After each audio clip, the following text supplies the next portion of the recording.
Hello everyone, welcome to Educario school. Educario স্কুলে তোমাদের স্বাগত। আজকে আমরা ভারতের সংবিধান ও রাজনীতি থেকে কিছু এমসিকিউ প্রশ্ন উত্তর পড়ে নেব, যা খুবই গুরুত্বপূর্ণ এবং তোমাদের রেলওয়ে গ্রুপ ডির জন্য খুবই ইম্পর্টেন্ট প্রশ্ন উত্তর। তো আজকে আমি ক্লাসটি শুরু করে দিই। তার আগে আমি বলবো তোমরা একটা লাইক করে দাও ক্লাসটি, এবং ক্লাসটি আমি শুরু করছি।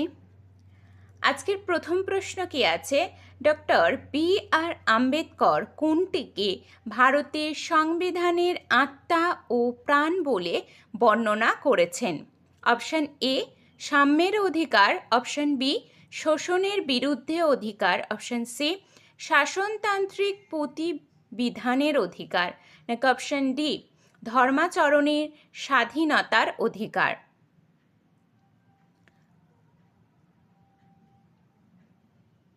Doctor B R. আম্বেদকর কোনটিকে ভারতের সংবিধানের আত্মা ও প্রাণ বলে বর্ণনা করেছেন? সঠিক উত্তর হয়ে যাবে শাসনতান্ত্রিক প্রতিবিধানের অধিকার। পরবর্তী প্রশ্ন 2 নাম্বার, গণপরিষদের সভাপতি কে ছিলেন? Option A Pandit Jawaharlal Nehru, option B Sardar Patel, নাকি option C doctor Rajendra Prasad, নাকি option D doctor B R. Ambedkar. গণপরিষদের সভাপতি কে ছিলেন? সঠিক উত্তরটি হয়ে যাবে ডক্টর রাজেন্দ্র প্রসাদ। পরবর্তী প্রশ্ন, ভারতের সংসদীয় গণতন্ত্রের ধারণাটি গৃহীত হয়েছে কোন দেশ থেকে?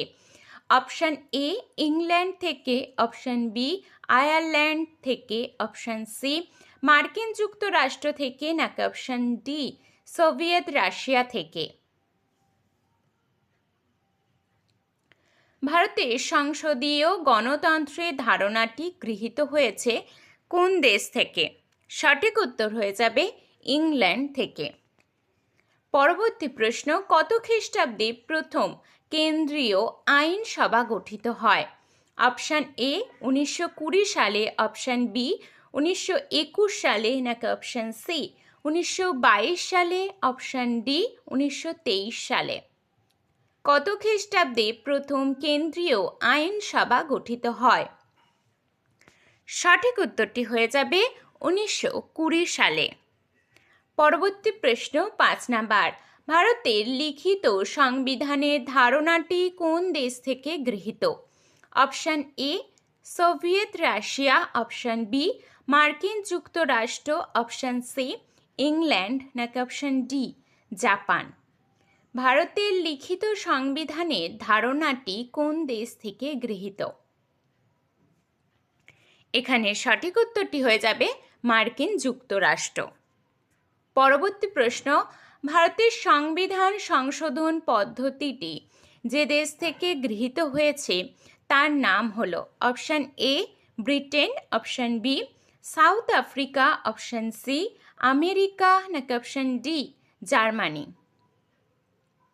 ভারতের সংবিধান সংশোধন পদ্ধতিটি যে দেশ থেকে গৃহীত হয়েছে তার নাম হলো? সঠিক উত্তর হয়ে যাবে সাউথ আফ্রিকা। পরবর্তী প্রশ্ন 7 নাম্বার, নিম্নলিখিতদের মধ্যে কে প্রথম 1935 খ্রিস্টাব্দে একটি গণপরিষদ গঠনের প্রস্তাব দেন? Option A Jawaharlal Nehru, option B JP Narayan, option C Mahatma Gandhi, নাকি অপশান ডি এম.এন. রায়? নিম্নলিখিতের মধ্যে কে প্রথম 1935 খ্রিস্টাব্দে একটি গণপরিষদ গঠনের প্রস্তাব দেন? সঠিক উত্তরটি এখানে হয়ে যাবে এম.এন. রায়। পরবর্তী প্রশ্ন 8 নাম্বার, ভারতের সংবিধানে কটি মৌলিক কর্তব্যের উল্লেখ আছে? অপশান এ 11টি, অপশান বি 12টি, অপশান সি 13টি, নাকি অপশান ডি 14টি? ভারতের সংবিধানে কটি মৌলিক কর্তব্যের উল্লেখ আছে? সঠিক উত্তর হয়ে যাবে 11টি।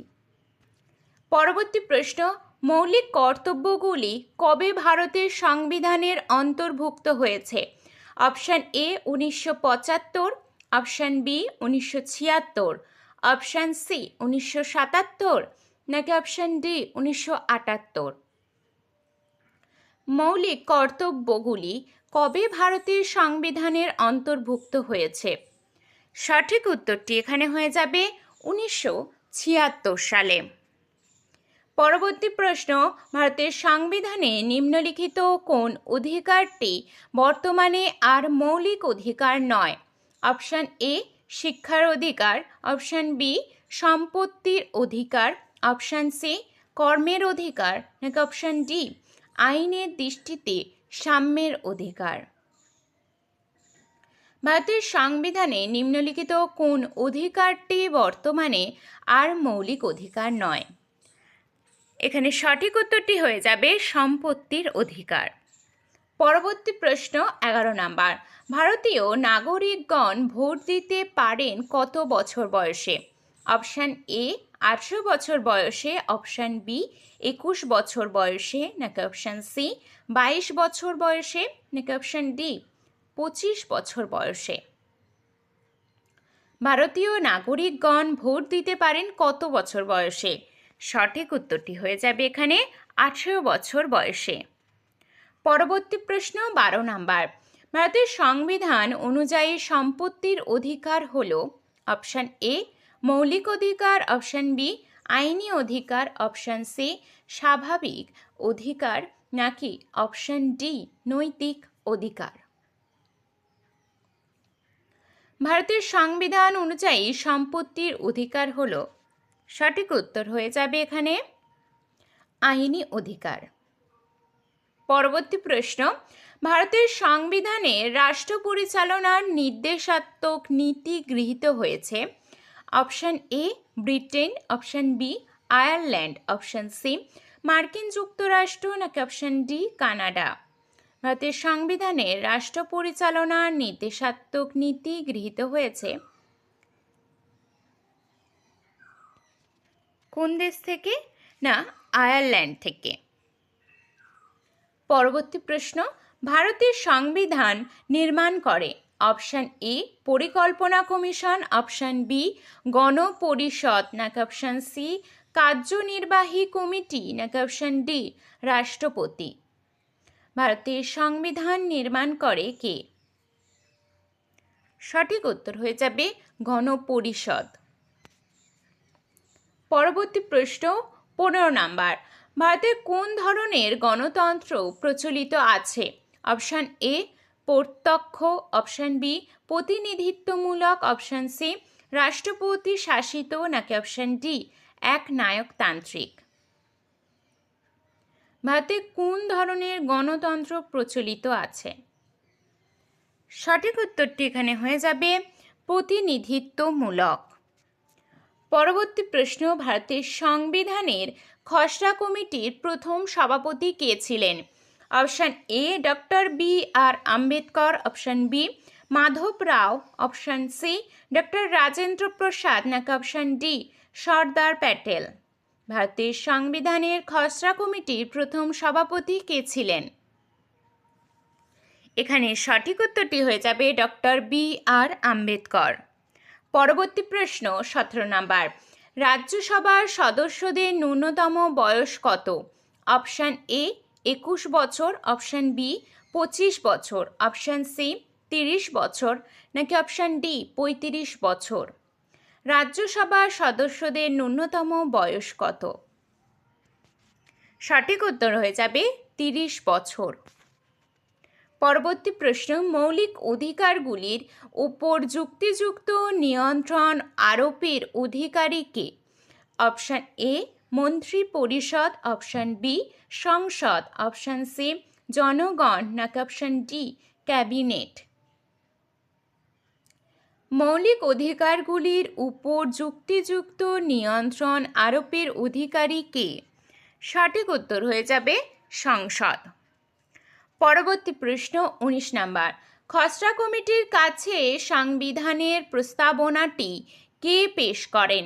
Option A Jawaharlal Nehru, option B B N Rao, option C B R Ambedkar, নাকি অপশান ডি মহাত্মা গান্ধী? খসড়া কমিটির কাছে সংবিধানের প্রস্তাবনাটি কে পেশ করেন? সঠিক উত্তরটি হয়ে যাবে জওহরলাল নেহেরু। পরবর্তী প্রশ্ন, ভারতের সংবিধান প্রবর্তিত হয় কত সালে? অপশান এ 15ই আগস্ট 1947, অপশান বি 26শে জানুয়ারি 1950, অপশান সি 26শে নভেম্বর 1948, নাকি option D 6ই November 1948?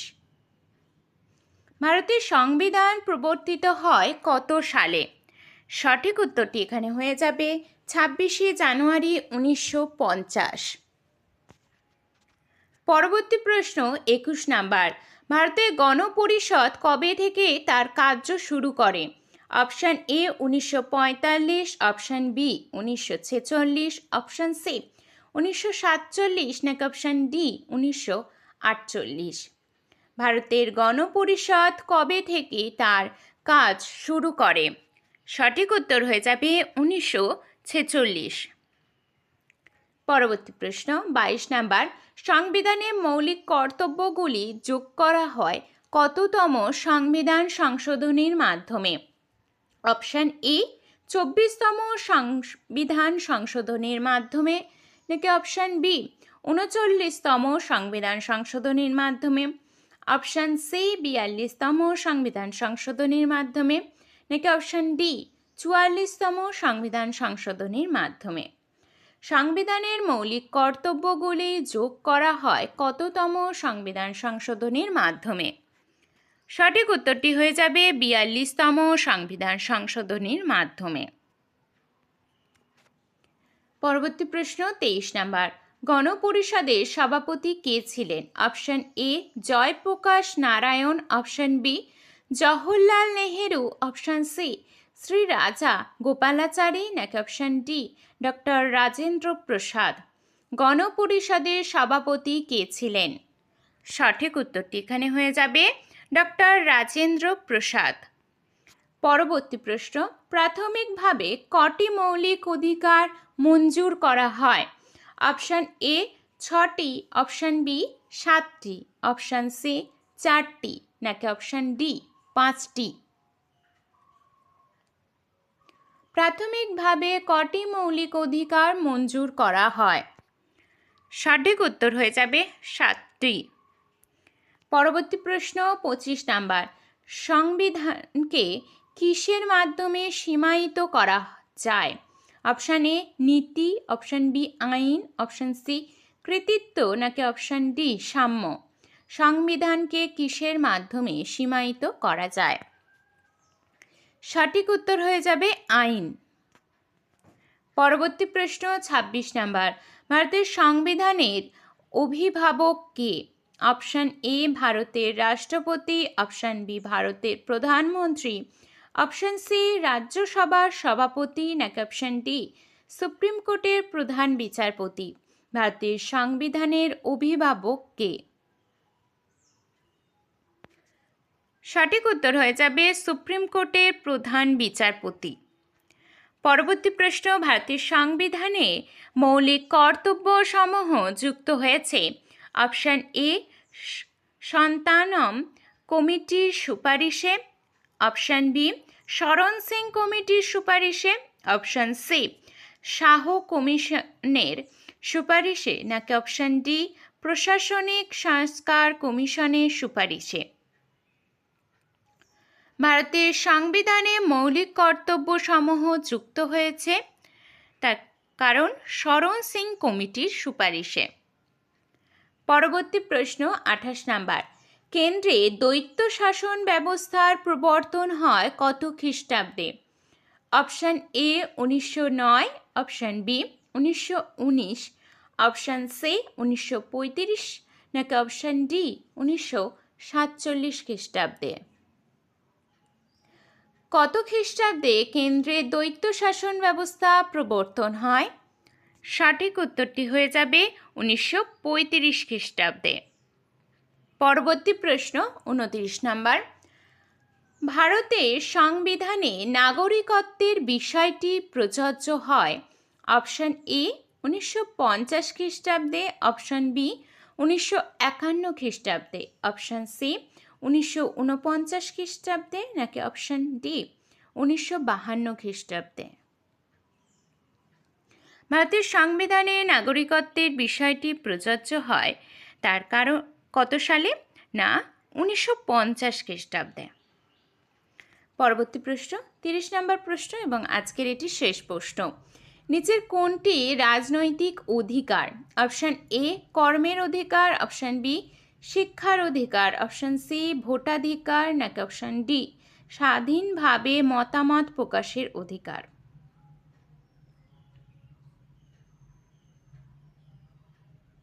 Railway group ডিতে নিজের জয় যদি নিশ্চিত করতে চাও, অবশ্যই তোমরা এডুকেরিও স্কুলকে ফলো করতে থাকো এবং চ্যানেলটি সাবস্ক্রাইব করে নাও।